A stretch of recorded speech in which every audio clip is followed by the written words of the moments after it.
Hi, hello and welcome back to F1 Challenge VB. My name is Mephisto and our epic journey through the history of Formula 1 continues today with the 8th and final round of the 1961 season, the United States Grand Prix. It was held on the 8th of October, it had 20 entries, 19 of them took part in the race with 8 of them ending up retiring. The race consisted of 100 laps completed in 2 hours, 13 minutes and 46 seconds. Jack Brabham started the race from pole with Graham Hill in 2nd, Moss 3rd, McLaren 4th, Brooks 5th and Clark started from 6th. After a phenomenal drive, Ireland won the US Grand Prix. Gurney finished in 2nd, 4.3 seconds after Ireland. Brooks came in 3rd, he was 49 seconds behind. Bruce McLaren crossed the finish line in 4th, he was 58 seconds behind. Graham Hill finished 5th, he was 1 lap down, whilst Joe Bonnier rounded off the top 6, he was 2 laps behind. We're here at the exciting Watkins Glen circuit where a lap starts off with a very short run into turn 1, a high-speed right-hander that takes us up the hill through turn 2 a high-speed left-hander, then turn 3 another high-speed left-hander, which brings us onto the longest straight on the track. This ends with turn 4, a medium-speed right-hander.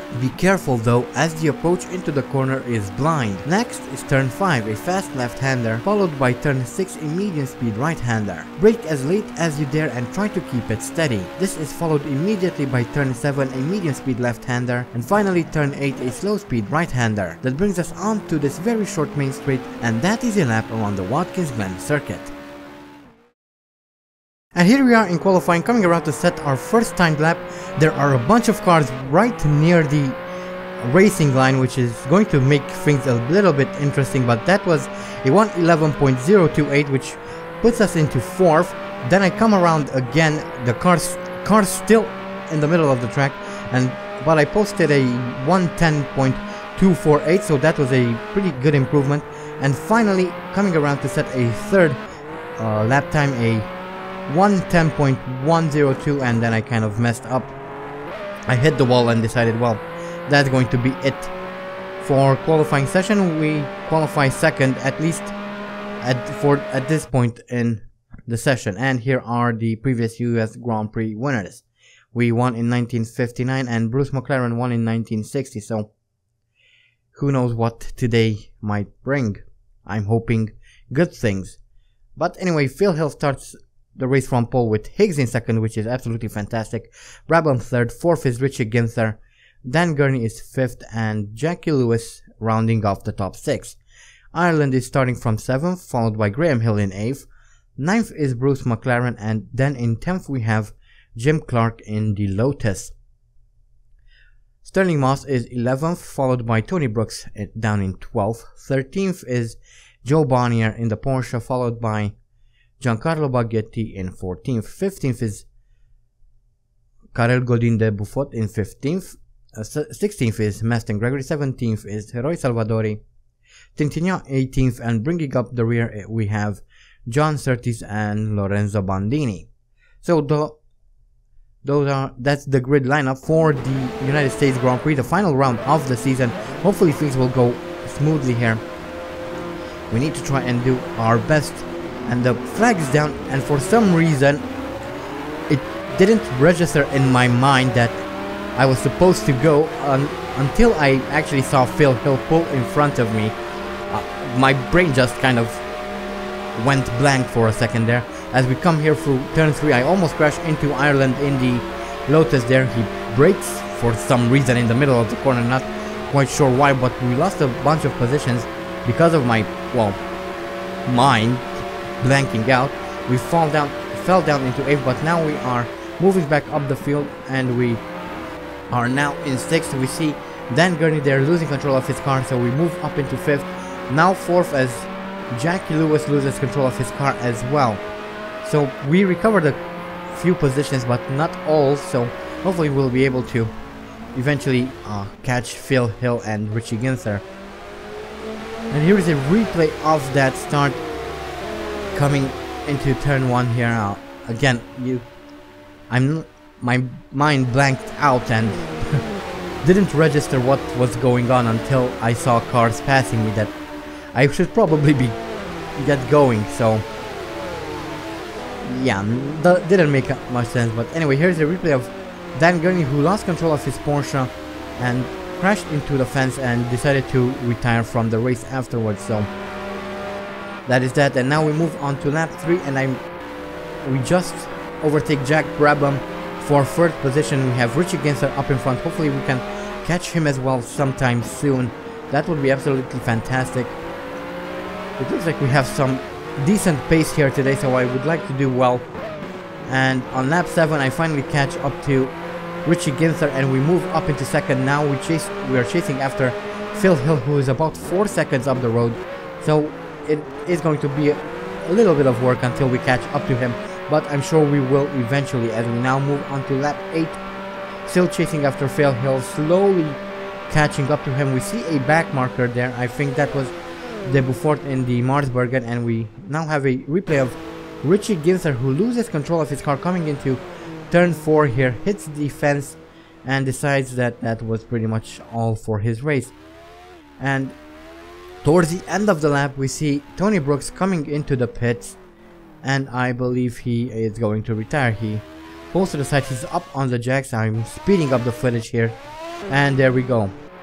Brooks is out of the US Grand Prix. As we now move on to lap 9, still chasing after Phil Hill, now 3 seconds behind him, so we are slowly but surely catching up to him, as we see a replay of Higgs coming around on lap 8 to set the fastest lap of the race, which is fantastic. So it seems that we do indeed have a lot of space, as we now have a look at Joe Bonnier coming through turn 2. Then in front of him, Maurice Intrian loses control of his car. Bonnier crashes into him, loses his front right, and he is out of the US Grand Prix, obviously.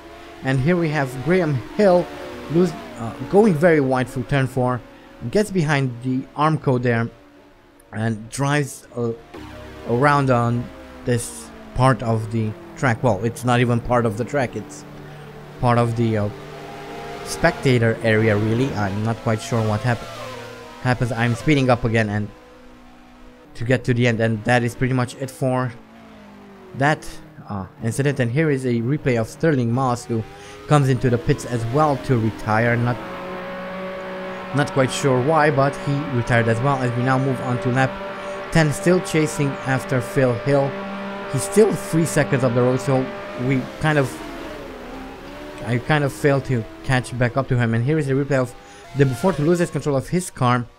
He glitches through the Armco there, and now I speed up things because this is quite a long incident, but I wanted to show you the entire thing because it's quite interesting. As the Beaufort is trying to get back onto the track. Obviously he cannot anymore, although I have no idea how he managed to glitch himself behind the fence, but regardless, he is trying to come around, but it's not really working out for him. And there we go, he falls off the map. So that's pretty much it for him. As we now move on to lap 11, still chasing after Phil Hill. We lost quite a bit of time, so Phil Hill pulled out. He's about 4.1 seconds ahead, and I think that was Trintignant. We kind of barely dodged there, and later on he lost control of his car again, and then he pretty much crashed into the fence, and that was the end of his race. He's trying to get back around, but it doesn't really work out for him. And we now move on to lap 15, and something happened to Phil Hill. He's at on the side of the road, and we move up into the lead of the US Grand Prix, which is absolutely fantastic. I cannot believe that this happens. And here's the replay. He's trying to overtake a back marker. The back marker does something really weird, catches Phil Hill off guard. He tries to avoid him, however loses control and ends up at the side of the road. However, I have no idea why he decided to retire after that. I didn't see any contact, so his car shouldn't have received any damage, but alas, he did decide to retire. As we now move on to lap 25, still in the lead, and here is a replay of Jackie Lewis losing control of his car coming into the final corner, crashes into the fence there, lost both of his front wheels, and he's out of the race.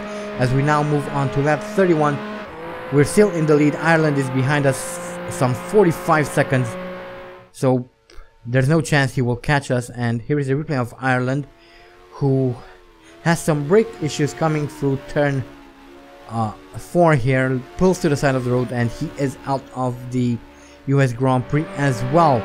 So now Bruce McLaren is in second, 48 seconds behind us.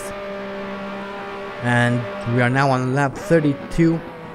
And here is a replay of Jim Clark going wide through turn 3 here.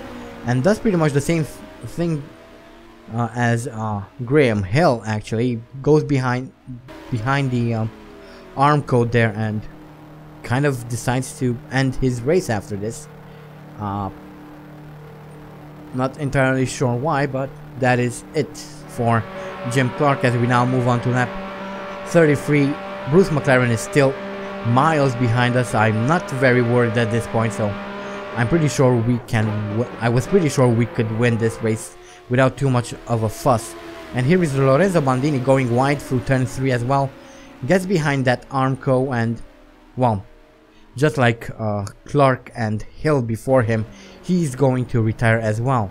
And it looks like Bandini didn't make it quite as far as either Clark or even Hill, as we now we move on to the final lap of the race, lap 35, coming around to win the US Grand Prix. Absolutely fantastic drive, although I would have liked it if Phil Hill would have been able to keep his car a little bit more in the race.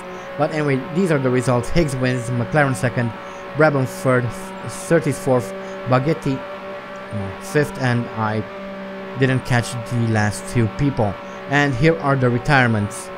Quite a few, only 7 people managed to finish the race, but hey, it's better than what we've seen in past seasons, so I would say that that was a pretty good race result. But anyway, here are the career statistics, and this was Andy's 102nd Grand Prix. His best start is from first, has 6 pole positions, has set 16 fastest laps. His best finishes in first, has completed 72 races, 57 of them in the points, has won 35 Grand Prix, 4 at the Indianapolis 500, 6 in Monaco, has 7 championships under his belt, has scored a total of 388 points, has retired 30 times, has experienced 2,333 out of 2,801 laps, has 6 bronze trophies, 9 silver trophies, 35 gold trophies, and as an extension, 35 podiums.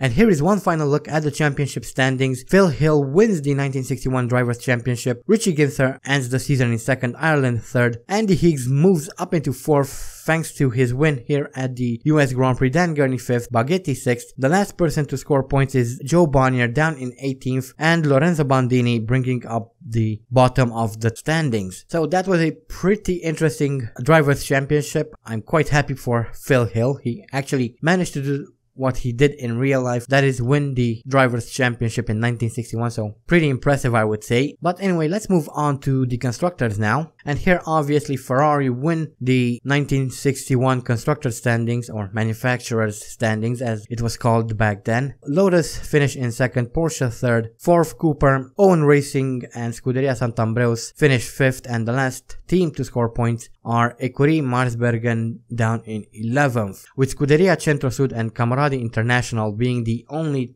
2 teams not to score any points during the season. So that was the US Grand Prix. Quite a good race I would say. I would have liked it if Phil Hill would have stayed in the race. It was quite challenging to try and catch up to him. I was slowly catching up to him, but in the end it looks like a back marker got the best of him, caused him to end up at the side of the track, and for some reason decided to retire, which allowed us to win the Grand Prix quite easily. And that is the end of another season. Quite a disappointing season for Andy, unfortunately, but a very good season for Phil Hill. Another very good year for Ferrari. This is their second title win, so that's quite impressive I would say. And before we move on, let's take a look at the team and driver changes for the 1962 season, and we'll start with Ferrari. Phil Hill is the only one from the current lineup to stay with the Italian team. Richie Ginther will be transferring to the Owen Racing team, joining Graham Hill. Higgs' future as of yet is uncertain, and Phil Hill will be joined at Ferrari by Lorenzo Bandini, Giancarlo Baghetti, rookie Ricardo Rodriguez and returning Willie Mays. Bruce McLaren will continue to drive for Cooper. He will be joined by Tony Maggs, whilst Jack Brabham will go on to form his own team. But it is yet unknown whether or not he will be actually driving. Lotus will have Jim Clark at the wheel with Trevor Taylor as his potential teammate, although there is rumor that Higgs will return to Lotus next season. If he does so, then Taylor will be left without a drive. Clark's current teammate will be moving over to the newly formed UDT Laystall Racing team, where he will be joined by Maston Gregory. Porsche will be returning for another season with their lineup the same as in 1961, consisting of Dan Gurney and Joe Bonnier. Yeoman Credit Racing will be changing their name to Bowmaker Yeoman, with Surtees as their sole driver, and Salvadori retiring from the sport.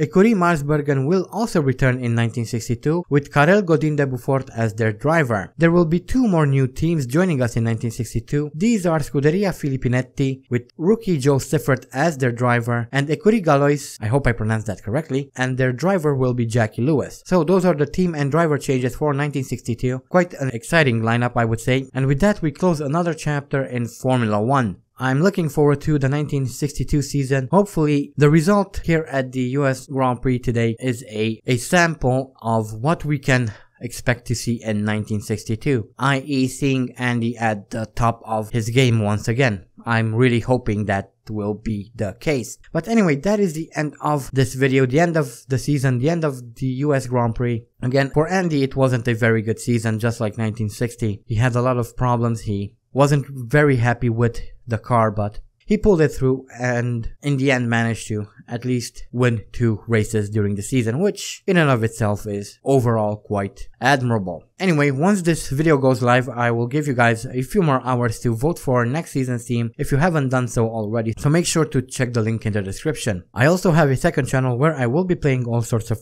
different games. At the moment, I'm doing a playthrough of Diablo 2 and IL-2 Sturmovik 1946, so if you're interested in any of those games, there will be a link in the description to my second channel as well. I hope you guys enjoyed this video. Thank you all so much for watching, and as always, stay sharp.